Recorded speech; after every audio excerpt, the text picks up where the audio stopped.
নদীতে থাকা অবস্থায় তাকে আরও মুখে জোর করে আরও মদ খাইয়ে দেয়। 19শে ডিসেম্বর দুপুরে খাওয়া দাওয়া করে সে বাড়ি থেকে বের হয়। বাড়ি থেকে বের হওয়ার পরে তারপরে 20 তারিখ 21 তারিখে এই 2 দিন সে আর বাসায় ফিরে না। তার নানি এবং তার মামারা তাকে খুঁজতে থাকে এবং তার কোনো খোঁজ পাওয়া যায় না। পরে 21 তারিখে বিকাল 3টে থেকে 4টের দিকে সাভার থানার ধলেশ্বরী নদীতে তার ডেড বডি ভেসে ওঠে। এলাকার লোকজন যখন তার মৃতদেহ দেখে চিনতে পারে, চিনবার পরে তার আত্মীয়স্বজন অর্থাৎ নানি, মামা এবং তার অন্যান্য যারা আত্মীয়স্বজন আছে তাদেরকে খোঁজ দেন। আমাদের ডেড বডি দেখবার পরে আমাদের একটু সন্দেহ হয় যে মৃতদেহের মাথায়, মুখে বিভিন্ন জায়গায় আঘাতের চিহ্ন ছিল। তো একজন মানুষ যদি সিম্পলি পানিতে ডুবে মারা যায় তাহলে তার এই যে সমস্ত আঘাতের চিহ্ন ছিল সেই আঘাতগুলো সাধারণত থাকার কথা না। তখন আমরা তাদের তার অ্যাসোসিয়েট কারা ছিল, কাদের সঙ্গে তার ওঠা বসা ছিল, এবং আমি ইতিপূর্বে যেহেতু বলেছি যে সে একটু বখাটে হয়ে যায় বা তার যারা সঙ্গী বা তার যারা সঙ্গ ছিল তারা মূলত একটি সংঘবদ্ধ কিশোর গ্যাংয়ের সদস্য, অন্য যারা তার সঙ্গে মিশত তারা কিশোর গ্যাংয়ের সদস্য ছিল।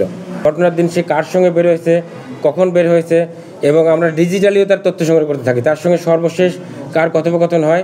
এইভাবে কার্যক্রম অব্যাহত রেখে 21 তারিখে রাতে আমরা মোটামুটি তার কয়েকজন অ্যাসোসিয়েট পেয়ে যাই এবং তাদের মুভমেন্ট কোথায় ছিল, ওই ধলেশ্বরী নদীর কথা বললাম, নদীর আশপাশেই তার অবস্থান এবং তার যারা অ্যাসোসিয়েট তাদের অবস্থান আমরা আইডেন্টিফাই করি। সন্দিগ্ধ হিসেবে একের পর এক আমরা 2 জনকে আমাদের হেফাজতে নিয়ে নিবিড়ভাবে আমরা জিজ্ঞাসাবাদ করি।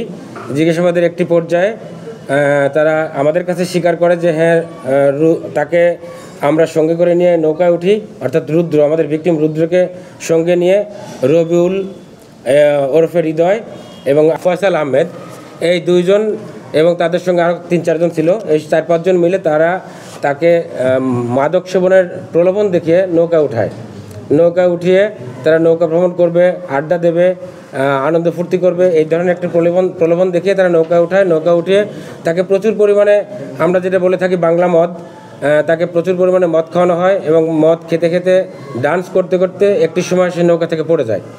নৌকা থেকে যখন পড়ে যাওয়ার পরে তার শারীরিক এবং মানসিক অবস্থা এরকম ছিল না যে সে নৌকায় উঠবে। আবার সে সাহায্য চায় বাকিদের, যে তোমরা একটু আমাকে সাহায্য করো, আমি নৌকাতে উঠতে চাই, হাত বাড়িয়ে দেয়।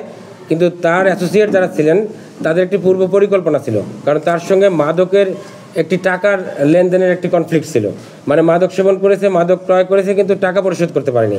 এই কারণে হৃদয়ের ক্ষোভ ছিল যে তার কাছ থেকে টাকা পায় কিন্তু সে আমাকে টাকা দেয় না, সুতরাং তাকে আমরা মেরে ফেলবো।